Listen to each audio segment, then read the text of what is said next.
सुधा पांडे आधी आबादी बात नारी में आप सभी का स्वागत है। कार्यक्रम की शुरुआत करने से पहले मेरी और मेरी पूरी आधी आबादी की टीम की तरफ से आप सभी दर्शकों को नव वर्ष की हार्दिक शुभकामनाएं।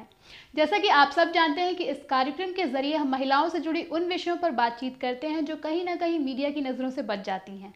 हमारे आज के एपिसोड में हम आपके लिए लेकर आए हैं आखिर क्यों बढ़ता जा रहा है महिलाओं में लेट मैरिज का चलन।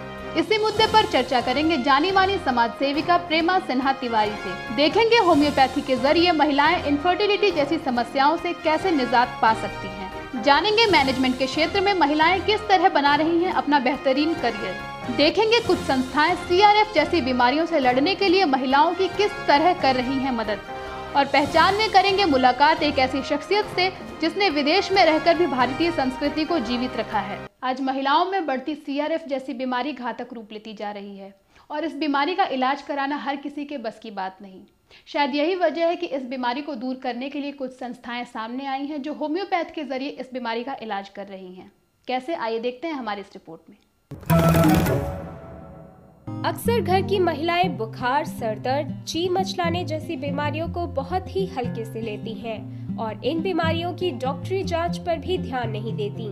ऐसे में आगे चलकर यही बीमारियां CRF यानी क्रॉनिक रीनल फेल्योर जैसी गंभीर बीमारी का रूप ले लेती है, जिससे गुर्दे की कार्यक्षमता धीरे धीरे कम होने लगती है और आगे चलकर इसका इलाज काफी मुश्किल हो जाता है। मैं काफ़ी दिनों से बीमार रहती थी। मुझे एक तो फीवर हमेशा बना रहता था, दूसरा मेरे पैरों में दर्द रहता था, स्वेलिंग भी आ जाती थी।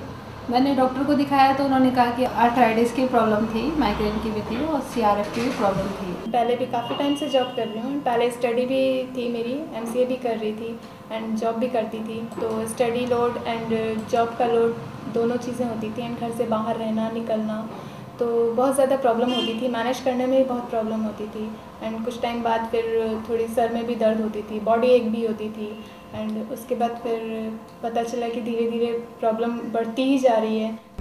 क्रॉनिक रीनल फेल्योर कैंसर के बाद सेकेंड डेंजरस बीमारी मानी जाती है। इसका जो मुख्य कारण मुख्यतः स्टेरॉयड है, पेन किलर है, इनके खाने की वजह से हो जाता है। आजकल महिलाओं में इसकी संख्या बढ़ती जा रही है। लेकिन आज कुछ ऐसी संस्थाएं मौजूद हैं जो CRF जैसी बीमारी का होम्योपैथिक तरीके से सफल इलाज कर रही हैं, जिसके अच्छे रिजल्ट्स जल्द ही सामने आ रहे हैं।